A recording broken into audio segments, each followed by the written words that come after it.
කාමයේ ගිනි ගන්නවා. මේක කාම ගිනි රාජ තෛලයක්. ඇගේ බින්දුවක් ගෑවුනොත් ඔයා කැමති තැනට එක්ක යන්න පුළුවන්. පුතේ ඔයාට කැමති නෑ කියන ගෑනු ඔයාගේ අතින් බලෙන් මෙයා ඇදගෙන යයි. හෝටලයකද කාමරයකද ඔයා කැමති කියන තැනට එක්ක යන්න පුළුවන්. මේක වැරදුනොත් පුතේ මම මේ කන කපා ගන්නවා. එයාගේ ඇගේ පොඩ්ඩක් නිකන් දැවටුනත් ඇති. ඔයා ආදරය කරන කෙනා පුතේ ඔයාගේ ළඟට ගන්න ඕන නම් භයානක ගුරුකමක්. මේ ගෑණිගේ ලේ උණු වෙනවා. රත් වෙනවා. මේ ගෑනට ඉන්න බෑ. බැල්ලියක් හා සමාන කඩාගෙන බිදාගෙන ඉන්නේ පුතේ ඈ. පුතේ මම සල්ලි පස්සේ දුවන කෙනෙක් නෙමෙයි. මගේ ළඟට එන කට්ටියට පුතේ මං දරුවෙකුට මගේ දරුවෙක් වගේ කියලා හිතේ තියාගෙන මං පිහිට වෙනවා. ඔයාට ගෑනු ළමයා ඕනම නම් මේ ගෑනු රූපේ ඒ තාච්චියට දාලා විනාඩි 2ක් 3ක් රත් වෙනවම් පුතේ අනිවාර්යයෙන්ම මේ ගෑනට ඉන්න බෑ. හදවත උණු වෙනවා රත් වෙනවා. ඔයා හොයාගෙන එනවා. කරන්ට් එක වැදුනා වගේ තමයි. ඔයා ගැන විතරයි හිතන්නේ. කොයි හොටල් එකක් එහෙම තමයි කරන්නේ. මහත්තයායි හොටල් එකේ තමයි වැඩ කරන්නේ. මේ හොටල් එකේ එක්කෙනෙක් එක්ක මේ ගෑණි යාළු වෙලා මේ ගෑණි ගිහිල්ලා මාස 8යි ළමයට. මට මහත්තයා ඇවිල්ලා මෙහෙම කිව්වට පස්සේ මම අනිවාර්යයෙන්ම ගෑණිගේ රෙදිත් එක්කම නැවත හපව්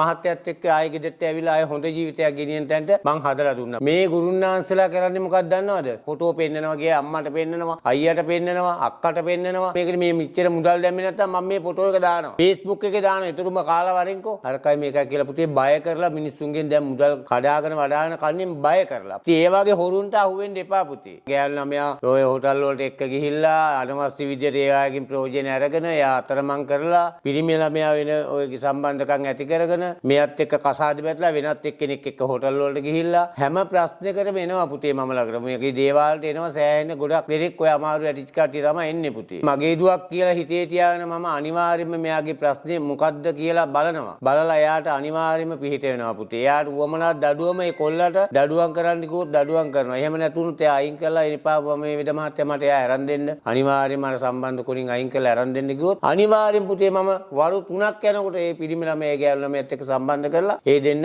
හොඳ ජීවිතයක් ගෙනියන තැනට හදලා දෙනවා. අනිවාර්යයෙන්ම වරු 3 නම් වරු 3ක් ඇතුළත ඒ දුවගේ පුතාගේ සම්බන්ධය ඇති කරලා ඒ දෙන්න හොඳ තැනකට ගෙනියනවා. හුනියමක් කරා කියපුවම අනිවාර්යයෙන්ම බලනවා මොකද්ද මට කරපු හුනියම කියලා හොයනවා. ඒක දැනගන්න ඕන නම් මම කියන්නම් ඔයාලට. මොකද ගෙවල් පාවුල් වෙලා තියෙනවා. මේ හැමදාම ගේ ප්ලේන් කරනවා. ඒ ගේ ප්ලේන් කරාට කිසිම එලියක් නැහැ. එකම තැන.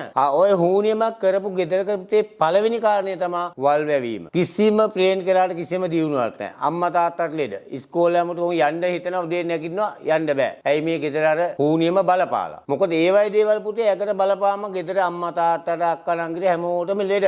ලෙඩක් අනිවාර්යයෙන්ම එක්කෙනෙකුට හරි හැදෙනවා. මම මේ තාත්තා ජොබ් එකට යන්න ඕන. දැන් මට යන්න මේ දෙයි යන්න එළියට බහිනවා යන්නේ නැහැ. එයි අර ගෙදරපු දේවල් බලපාපුවම. මොකද ඔය අනිවාර්යයෙන්ම ඔයාලගේ ගෙදර පාළු ස්ථානයක් වගේ වත් වෙලා කියන්නේ අනිවාර්යයෙන්ම ඔයාලගේ ගෙදරට කරපු දෙයක් තමයි බලපාලා තියෙන්නේ. ඔයගේ ස්ථාන ඔයාලගේ ගෙදර ඇති. චුට්ටක් ඔයා හොයලා බලන්න. මම කොච්චර ප්ලේන් කරත් මගේ ගෙදර කිසිම එළියක් නැහැ. වල් වැවිලා පාළුව ස්ථාන වෙලා කිසිම ගෙදර දියුණුවක් නැහැ. ගෙදර අම්මා තාත්තා ලෙඩ වෙනවා. දරුවෝ ළමයි ලෙඩ වෙනවා. සෑහෙන ප්‍රශ්න ගැට තියෙනවා. ඔයා හොඳට හොයලා බලන්නකෝ පුතේ. මේ මම කියපු දේ ඇත්තද නැද්ද කියලා.